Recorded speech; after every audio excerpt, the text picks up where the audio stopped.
Hello बच्चों, let us see the question. The question states that figure shows xt graph of a particle.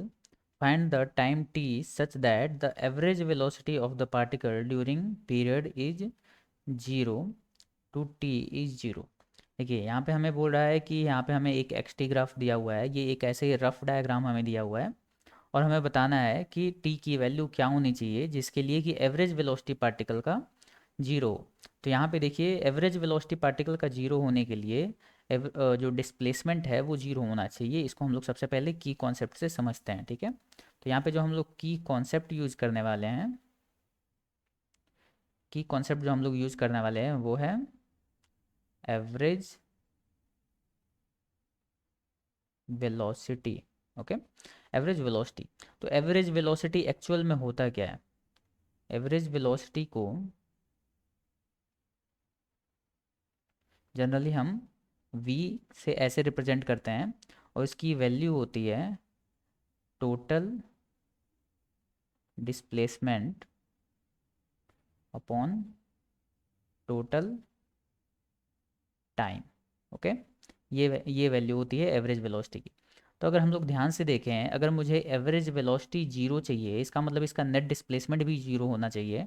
तो अगर हम लोग इस रफ डायग्राम में सिंपली एक वैल्यू लेने की कोशिश करें तो यहाँ पे देखिए ये कुछ यहाँ पे अगर ये पार्टिकल पहुँचे इस पॉइंट पे, अगर पार्टिकल पहुँचता है तो इसका नेट डिस्प्लेसमेंट जो है वो जीरो है, ठीक है।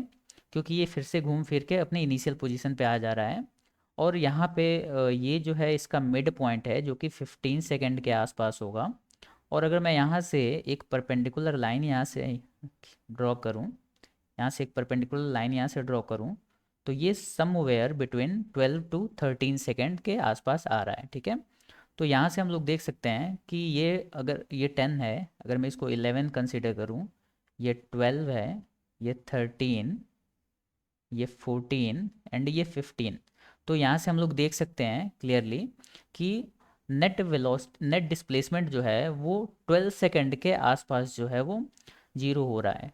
तो हम लोग यहाँ पे सिंपली कह सकते हैं, अगर हमें एक इंटीजर वैल्यू लेनी है तो हम लोग कह सकते हैं कि for t equal to 0 to t equal to 12 second the displacement of particle is zero. Displacement of particle is zero. और इसको थोड़ा और प्रिसाइज तरीके से बोलें तो हम लोग कह सकते हैं for T equal to zero to T equal to 12 second the net displacement, यहाँ पे हम लोग लिख सकते हैं net displacement of particle is zero. तो टी की वैल्यू हम लोग यहाँ पे क्या लिख सकते हैं? टी की वैल्यू कितनी हो जाएगी? 12 सेकेंड हो जाएगी।